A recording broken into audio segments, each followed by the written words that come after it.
আপনি আপনাকে বলে দেই আপনাকে কেন আমি ভয় পাই। আমার এখানে ইকবাল সাহেব বসছিল, একদিন সময় বিধি চাইছিল, আপনি তারা বলছিলেন এইখান থেকে ওইখানে যাইতে 40 বছর লাগছে।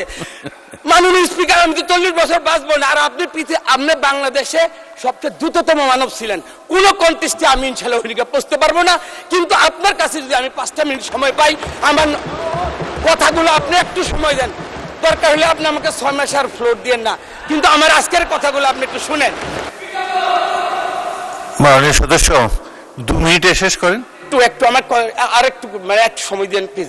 আপনি আপনাকে বলে দেই আপনাকে কেন আমি ভয় পাই। আমার এখানে ইকবাল সাহেব বসছিল, একদিন সময় বিধি চাইছিল, আপনি তারা বলছিলেন এইখান থেকে ওইখানে যাইতে 40 বছর লাগছে।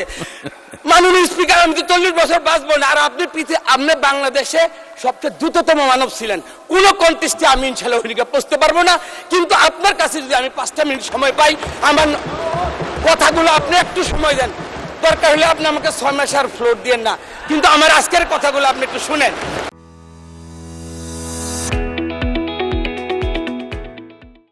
জয়নাল আবদিন ফারুক উনি সাইজ দেখলেন, এটার ওজন দেখলেন, কিন্তু বিগত 16টা বছর যারা এইখানে বৈশা অপবিত্র করছে এই চেয়ারগুলারে, এগুলারে একটু জমজমের পানি দিয়া আতর গোলাপ দিয়া যদি ধুইতো তাইলে এটা তো আরো ভালো হইতো।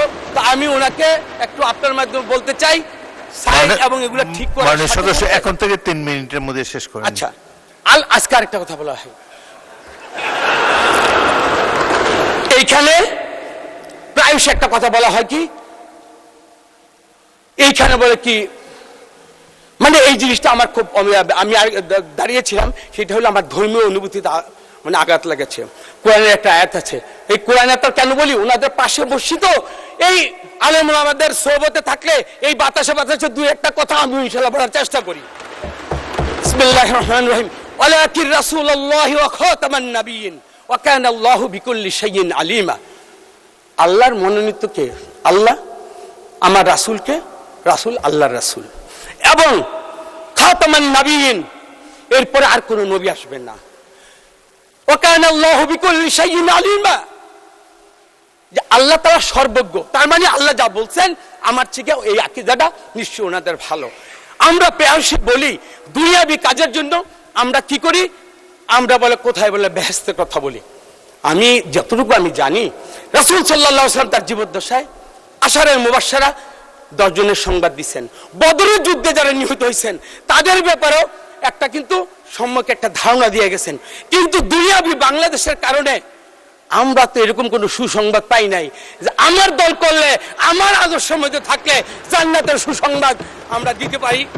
এই কথাগুলো আমি বিজ্ঞ মাননীয় আমাদের এই যে হুজুরদের কাছে আমি জানতে চাই।